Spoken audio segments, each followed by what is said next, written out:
Bonjour, bienvenue sur ce nouveau cours Photoshop par Photophile. On va voir aujourd'hui à quoi sert le copier-coller dedans. On a vu précédemment les copier-coller, la gestion des calques, même si on n'a pas tout vu, on a vu les éléments utiles pour l'instant. Copier-coller dedans, je vais pouvoir venir coller quelque chose à l'intérieur d'une zone, plutôt que de coller directement sur l'image. L'idée étant de faire passer ce que je vais coller derrière quelque chose. Donc là, j'ai déjà fait un tracé pour isoler le hublot. Voilà mon tracé, je suis dans la palette tracé. Je le convertis en sélection en maintenant Alt et en cliquant en bas. On va laisser un contour progressif de 0,3. Voilà, j'obtiens une sélection. Je vais venir sur une autre image ici. Je veux sélectionner cette image, j'ai fait CTRL A pour tout sélectionner. Vous voyez, là c'est déjà fait. Vous pouvez faire aussi sélection, tout sélectionner. Je copie et je reviens sur celle-ci. Donc là, au lieu de coller, je vais coller dedans.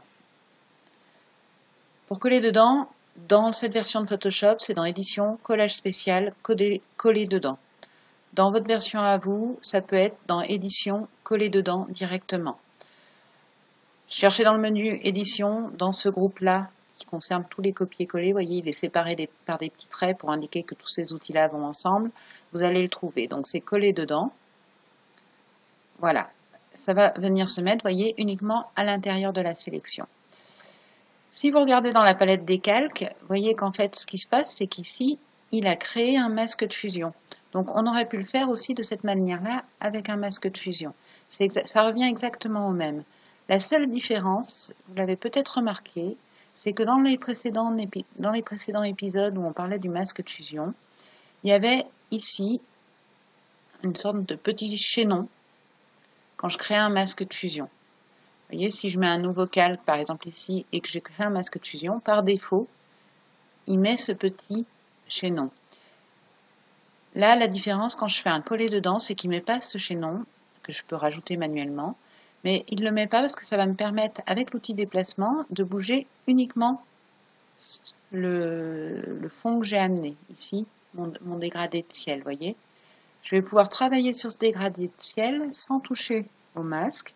De la même façon, avec CTRL T, je vais pouvoir réduire sa taille. Voilà. Et je tape Entrée. Voilà, comme ça. Alors que si j'ai cette petite chaîne ici, quand je vais déplacer mon calque, ça va déplacer non seulement le fond que j'ai collé, mais aussi le masque. Vous voyez, là, du coup, je suis plus du tout au bon endroit. Donc, selon les cas, vous allez avoir besoin d'enlever ce chaînon ou pas. Simplement, pensez que par défaut, quand vous faites un coller dedans, il ne met pas ce petit chaînon. Et voilà, vous pouvez bouger votre fond indépendamment du masque lui-même. Donc là, pareil, après, je peux sur un calque, on avait vu donc qu'on pouvait modifier une opacité, on l'a vu dans le précédent.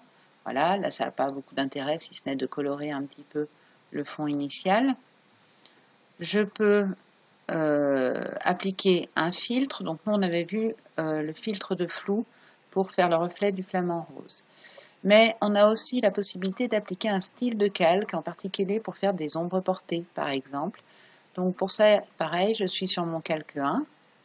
Je vais ici, vous voyez, FX, ici. Voilà, j'ai plein d'options. Pareil, c'est un peu comme les filtres, il y en a tout plein. Hein. On va rester simple. Je vais aller dans Ombre interne. Voilà. Ici, vous voyez, c'est cet effet-là qui est coché. Je peux cumuler des effets hein, en les cochant ou en les décochant. Ombre interne, vous avez un tas d'options. On va essayer de se faire un peu de place. Vous voyez, ombre interne, ça va mettre en fait sur le contour ici un petit effet d'ombre. Donc, je ne parcourrai pas toutes les options. D'ailleurs, je ne les connais pas toutes. Hein.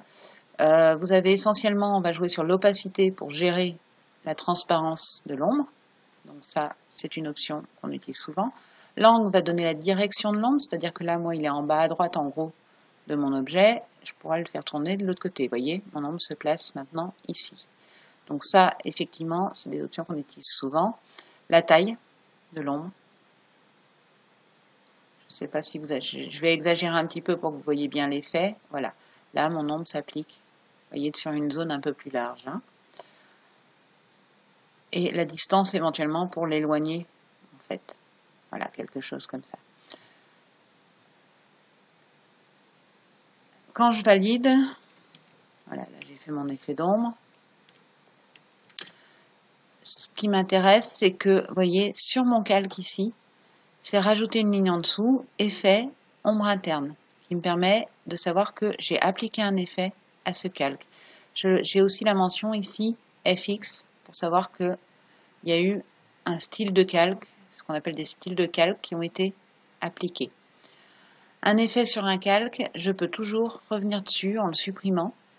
Donc là, par exemple, si je veux le supprimer, je le sélectionne et je mets dans la corbeille. J'ai annulé mon effet. J'annule ce que je viens de faire.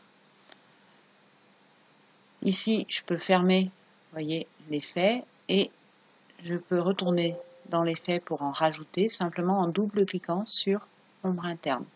Voilà, là je vais pouvoir rajouter et cumuler d'autres effets, par exemple ça. Là, vous voyez, j'ai rajouté un deuxième effet, j'ai donc bien mes deux effets ici qui s'affichent. Donc ça, c'est les styles de calque. C'est très pratique, en particulier voilà, pour faire les effets d'ombre. Je parle encore une fois en tant que photographe. Hein. On a axé notre cours Photoshop pour les photographes. Évidemment, pour un illustrateur, ça va être très pratique dans plein d'autres domaines. En photographie, ce sera surtout pratique voilà, pour rajouter des effets d'ombre sur vos montages. On s'arrête là pour cet épisode, donc le copier-coller dedans, hein, avec cette notion qui est très proche du masque de fusion, qui est identique, simplement avec cette histoire de petits chaînons. On s'occupera des retouches ensuite dans les prochains épisodes et de la colorimétrie des images. Je vous invite à laisser vos commentaires si vous souhaitez aborder des points particuliers, mais aussi si vous souhaitez aborder d'autres logiciels. On a déjà eu quelques suggestions. Donc si vous n'utilisez pas Photoshop, mais que vous utilisez, je ne sais pas, GIMP, DxO, Photofiltre ou autre, dites-le nous, on essaiera de vous faire des cours qui correspondent. Voilà, pensez à vous abonner pour être prévenu des prochains épisodes et à très bientôt sur la chaîne de Photophile.